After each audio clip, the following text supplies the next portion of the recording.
Alright, let's go. How about it? Take I flight. think the last video I left off in the middle of, talking about stuff, so I'll continue talking about stuff, I suppose.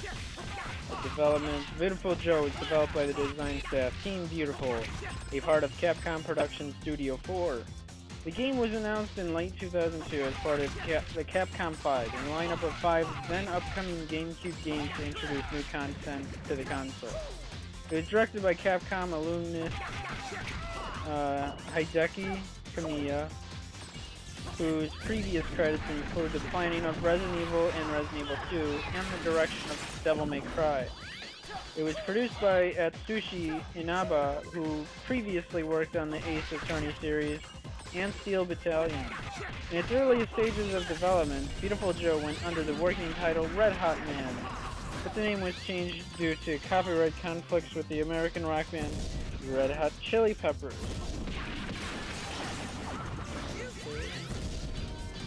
What was the conflict there? Viewtiful Joe's development team initially consisted of 6 people working under a 12-month deadline.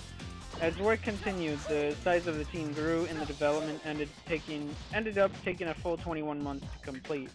The game was conceived as a staff-focused project aimed at increasing the skill of its creator, specifically director Kamiya. Inaba stated, "We wanted to create a challenging game with stunning visuals and fluid gameplay." As a lifelong fan of superheroes, Inaba's aim was to combine traditional Japanese tokusatsu with American comic books. The character designs created by Kumiko Tsukani, or whatever, were inspired specifically by 1960s and 1970s Japanese costumed tokusatsu television shows such as Kamen Rider and Ultraman. Graphically, the game was adapted a 2D side-scrolling style mixed with 3D cel-shaded animation. Despite many games in the then modern industry shying away from 2D graphical formats, Inaba said, "We have been able to breathe new life into the genre because we are using a new stylistic way that hasn't been seen before." The team chose the GameCube as a platform because of their target audience and because it lent itself well to the Viewtiful Joe's gameplay. The musical score for Viewtiful Joe was composed by... I don't want to care about that.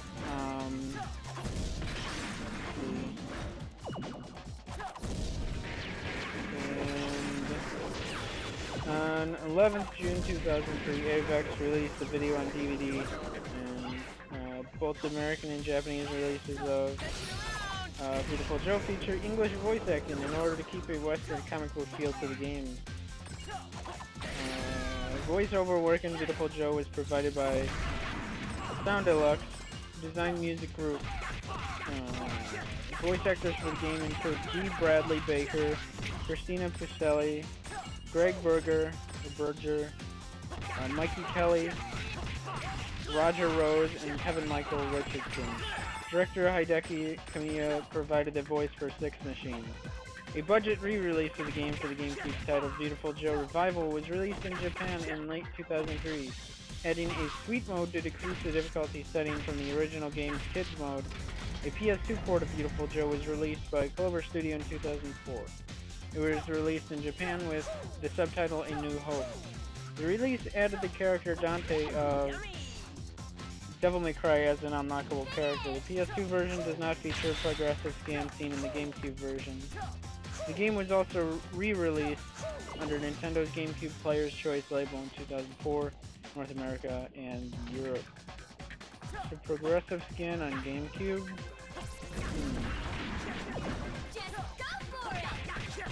Game Ranking gave this a 92% out of 100. Metacritic gave it a 93 out of 100. Electronic Gaming Monthly 8.7 out of 10. Eurogamer 9 out of 10. Famitsu 33 out of 40. GamePro 5 out of 5. GameSpot 9.2 out of 10. GameSpy 5 out of 5. IGN 9.5 out of 10. And Play Magazine 100%. Viewtiful Joe received positive reviews upon its release. The GameCube version of the game currently holds a Game Rankings aggregate score of 90%, while its PS2 port holds a score of 88%. Metacritic list, the GameCube and PS2 versions of the game. Just go for it. Oh, great. And 93 out of 100 and 90 out of 100 respectively. The game's graphics, gameplay, and challenge have all been common areas praised among many reviewers. IGN gave Viewtiful Joe an outstanding rating, noting that the beautiful cel-shaded graphics and high-intensity action make it one of the best action games on the GameCube and PS2. Likewise, Eurogamer called it imaginative, beautiful, engaging, and above all else, entertaining. Game Informer praised it as a completely original and highly entertaining work of art. Criticisms about Viewtiful Joe have been few but consistent among reviews. IGN complained of the game's lack of boss variety. GameSpy has concurred, noting that the bosses were too easy due to the powerful attacks that the players can perform. Reviewers have also criticized the lack of progressive scaling in the game's PS2 port. IGN and Eurogamer have additionally pointed out the PS2 port suffers slowdown in later stages of the game. In Japan, the GameCube version of Viewtiful Joe sold through its initial shipment of less than 100,000 copies during the week of sales. Pre-orders of the GameCube version sold out on Capcom's North American website prior to its ship date, and Viewtiful Joe debuted as the 10th best-selling game in the region. PS2 version sold 9,912 units in its first week of release in Japan. Worldwide sales of the game reached 275,000 copies on the GameCube and 46,000 copies on the PlayStation 2. Sales of the game in both North America and Europe were lower than what Capcom had predicted, but due to its small budget, the game was considered by Inaba to be relatively successful commercially. Let's see. Alright, anyway, Viewtiful Joe garnered a number of awards and nominations from various magazines, popular gaming websites, and video game award programs. IGN named Viewtiful Joe GameCube Game of the Year, Best Action Game of 2003. At GameSpot's Best of 2003, the game was nominated for Best Artistic Achievement in a Game, Coolest New Character, Best GameCube Game, Reader's Best Choice Best GameCube Action Game, and Reader's Choice GameCube Game of the Year. It was also named the 4th best GameCube game of 2003 by GameSpy, winning the website's Most Stylish Award for the year. Viewtiful Joe won Most Innovative Game Design and Nintendo Power Magazine's 2003 Player's Choice Award. It won GameCube Game of the Year awards for 2003 from both USA Today and GMR. The game was nominated by the Academy of Interactive Arts and Sciences for Platform Action Adventure Game of the Year in 2003 and was nominated for 3 British Academy of Film and Television Arts awards, including Best Design, Best Intro Animation, and Best GameCube Game. The game won Unsung Hero Game of the Year at the 2003 Golden Joystick Awards and the Best New Franchise at 2004 G4 Awards. Finally, it was recognized at the 4th Annual Game Developers Choice Awards as one of the 3 Game Innovation Spotlights. Viewtiful Joe has been included in a number of best games lists in the years following its release.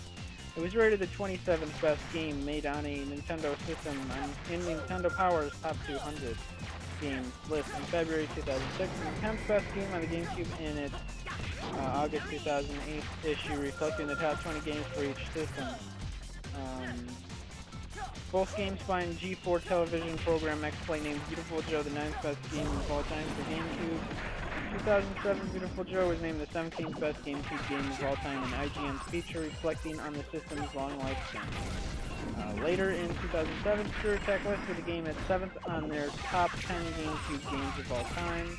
Viewtiful Joe was successful enough to establish a franchise, and few other related media titles were released. Viewtiful Joe was followed by a direct sequel titled Viewtiful Joe 2, released for both the GameCube and PS2, and 2 spin-offs, Viewtiful Joe Red Hot Rumble for the PlayStation Portable and GameCube, and Viewtiful Joe Double Trouble for the Nintendo DS. I am looking for Viewtiful Joe 2 and Viewtiful Joe Red Hot Rumble for GameCube. Let me know. Let's work up a trade. An anime adaptation of the game was produced by Group TIC, airing on the Japanese television station TV Tokyo beginning in 2004 and being licensed for US distribution by Geneon Entertainment in 2005. A set of Viewtiful Joe trading figures was released by Agatsuma Entertainment in October 2005, while a series of action figures made by Jazz Juarez was released in July 2006. In 2004, Capcom registered the domain name BeautifulJoe3.com, suggesting another sequel. Shortly thereafter, the website was devoid of content. In January 2006, Atsushi Inaba expressed interest in developing a title in the series for the Wii. However, as none of the Clover Studios games proved to be an outstanding financial success, Capcom officially dissolved the subsidiary in March 2007 after the release of its final two games, Okami and God Hand. Its key members left to form a new company called Platinum Games. Capcom producer Jun Takeuchi commented at the 2009 San Diego Comic-Con International that there have been currently no plans to continue with the series. However, Viewtiful Joe has appeared as a playable character in Capcom's 2008 Wii fighting game Tatsunoko vs. Capcom Ultimate All-Stars, and is a playable character in Marvel vs. Capcom 3 Fate of Two Worlds for the PlayStation 3 and Xbox 360. So, that took long enough. That's cool.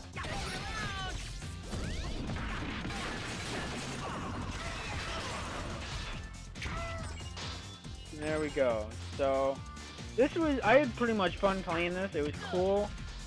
Gave me a little bit of a learning curve as far as, you know, how it goes when it comes to me and sucking at games and such.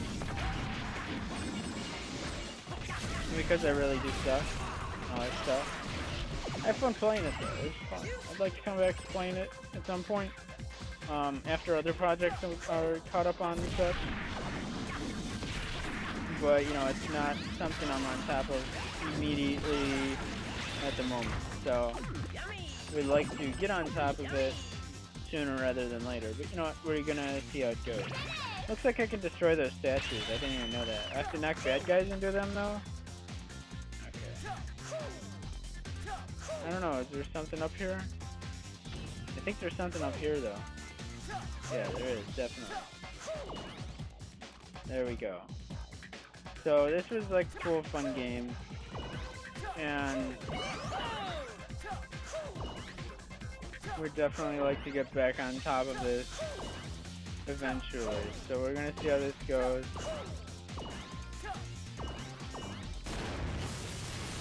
Oh my, what the shit is this? Huh? What are you doing in here, bro? Oh, okay, that's wonderful. What shit are you doing? Come on now. You're supposed to stay still so I can fuck you up. Oh! Okay. I don't even think I was doing anything to it as far as damaging it goes. But nope, I get myself hurt instead. Go me.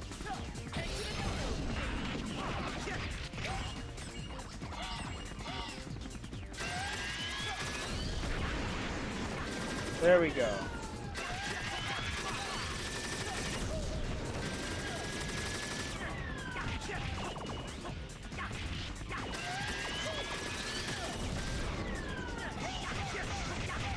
And then of course I can only get a hit 3 times, so I gotta watch myself here.